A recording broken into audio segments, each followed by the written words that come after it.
ಈ ಗ್ರಾಮ ಪಂಚಾಯಿತಿಯವರಿಗೆ ಕರುಣೆಯೇ ಇಲ್ವಾ, ಅಥವಾ ಕರುಣೆ ಇದ್ದಂತೆ ನಾಟಕವಾಡುತ್ತಿದ್ದಾರ? ಇದು ಬರೀ ಬೋಗಸಿನ ಪಾಠವೇ? ಇದು ತ್ರಿಕಾಲವಾಣಿಯ ಬಿಗ್ ಸುದ್ದಿ. ನೀವ್ಯಾರು ಇನ್ನೂ ನಮ್ಮ ತ್ರಿಕಾಲವಾಣಿ ಚಾನೆಲ್ ಅನ್ನು ಸಬ್ಸ್ಕ್ರೈಬ್ ಮಾಡಿಲ್ಲ ಅಂದ್ರೆ ಈ ಕೂಡಲೇ ಸಬ್ಸ್ಕ್ರೈಬ್ ಮಾಡಿ, ಬೆಲ್ ಐಕಾನ್ ಒತ್ತಿ. ನಿಜ ಸುದ್ದಿಗಳಿಗೆ ನಮ್ಮ ಜೊತೆಯಲ್ಲಿರಿ.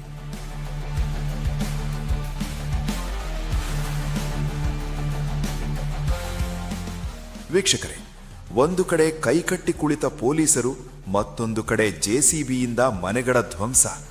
ಈ ದಾರುಣ ಘಟನೆ ನಡೆದಿರುವುದು ಗೌರಿಬಿದನೂರು ತಾಲೂಕಿನ ಡಿಪಾಳ್ಯ ಗ್ರಾಮ ಪಂಚಾಯಿತಿ ವ್ಯಾಪ್ತಿಯ ಬಚ್ಚರೆಡ್ಡಿಹಳ್ಳಿ ಗ್ರಾಮದಲ್ಲಿ. ಹೌದು, ಗ್ರಾಮದ ಲಕ್ಷ್ಮಮ್ಮ ಕೋಂ ನರಸಿಂಹರೆಡ್ಡಿ ಎಂಬ ರೈತ ಮಹಿಳೆ ಸುಮಾರು 25 ವರ್ಷಗಳಿಂದ ಅದೇ ಮನೆಯಲ್ಲಿ ವಾಸವಾಗಿದ್ದರು. ಅವರಿಗೆ ಇದೇ ಡಿಪಾಳ್ಯ ಗ್ರಾಮ ಪಂಚಾಯಿತಿಯಿಂದ ಸರ್ವೆ ಮಾಡಿ ಜಾಗ ನೀಡಲಾಗಿತ್ತು ಎನ್ನಲಾಗಿದೆ.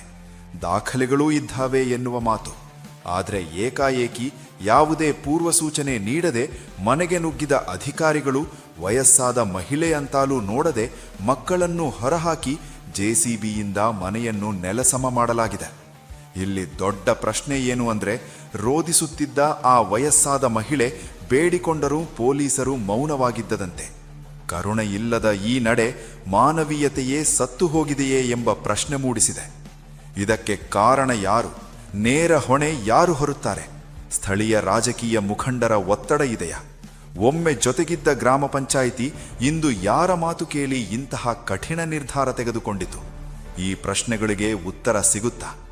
ಇದು ತ್ರಿಕಾಲವಾಣಿಯ ಬಿಗ್ ಸುದ್ದಿ.